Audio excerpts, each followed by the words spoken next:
Hey Mustangs, welcome to this Tuesday edition of the Daily Update. I'm Grace Lawrence. Let's get to the news. Strong storms roll through parts of North Texas. That story tops today's Mustang Minute.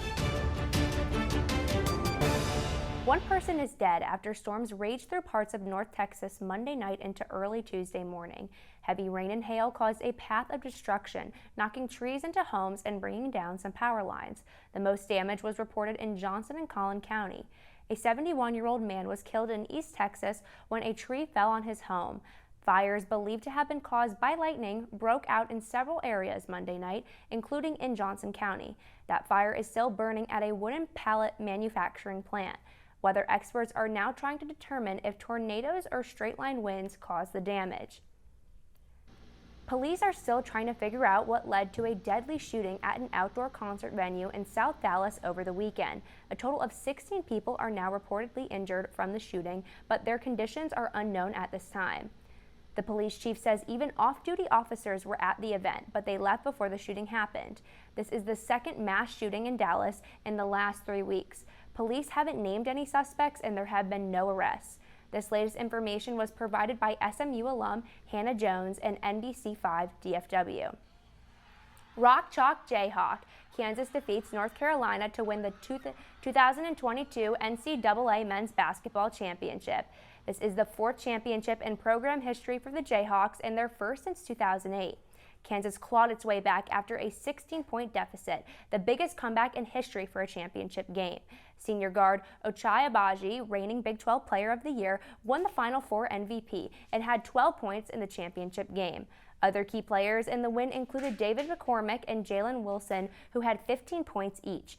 And head coach Bill Self became the first coach in their program history to win a second championship in charge. President Joe Biden calls for Vladimir Putin to be tried for war crimes. The U.S. and allies are demanding action against the Russian leader after finding a mass gravesite in Bucha. The scene was just the beginning of horror, leaving the U.S. outraged. Buildings and yards in Kyiv were scattered with corpses, hastily buried or left out in the open. Many are calling for a cutoff of fuel imports from Russia. Meanwhile, France and Germany have expelled dozens of Russian diplomats. And that's your Mustang Minute. The International Exotic Animal Sanctuary is a secure, relaxing, and fun environment for animals of all species.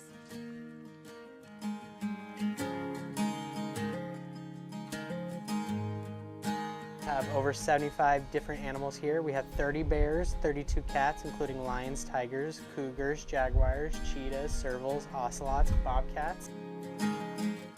They eat a diverse diet of worms, vegetables, and vitamin-infused meats. Just a different experience being at a place that's a sanctuary for animals as opposed to a for-profit zoo. I just love seeing the animals. Like you think about how big an animal is and then you actually see it in person. Thought it was going to be like 4 tigers, and then I went on a journey through like 50 bears and 10 tigers and a bunch of different exotic creatures, so it's a good experience. For more information, visit their website.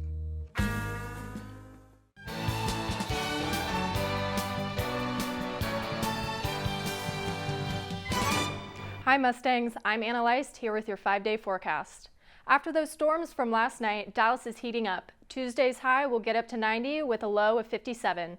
Wednesday will continue to see sunny skies with highs in the lower 70s and lows in the upper 40s. Thursday will bring some wind to town with a high of 70 and a low of 46. Friday will bring the sunshine for the weekend with a high of 70 and a low of 43. The sun will stay for Saturday with highs in the 80s and lows in the upper 50s. That's your 5-day weather forecast for SMU TV. I'm Anna Leist.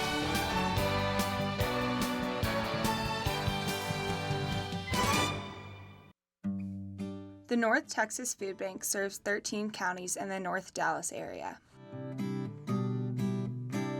Our main focus is ensuring that people that are hungry have the food that they need to eat so that they can live healthy and productive lives.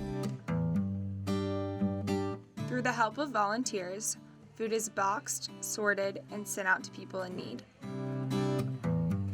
We'll get groups of people that are upwards from as few as 5 people up to groups of 200. The North Dallas Food Bank provides 70 million meals each year.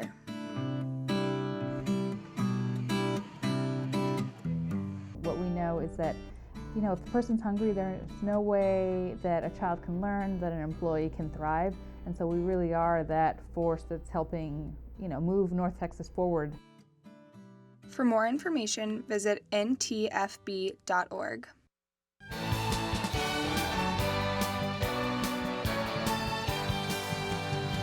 Art class is back in session.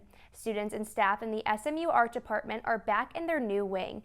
This new section of the Owen Fine Arts Center is primarily for art history classes. It includes a student lounge, 3 art studios, a lecture hall, and a private art display room for students. The wing also has many balconies overlooking the SMU campus and Hillcrest Avenue.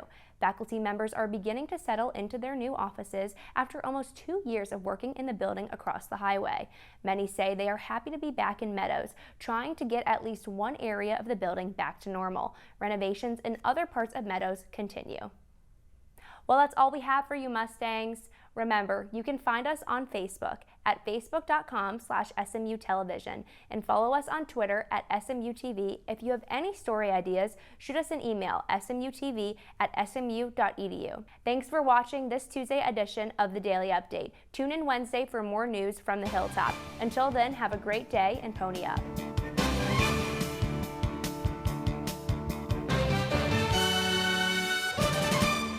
SMU TV and the Division of Journalism want to thank our underwriters, North Park Center in Dallas, Javier's Gourmet Mexicano on Cole Avenue, and Advance ER off West Lovers Lane. We appreciate your support of student media.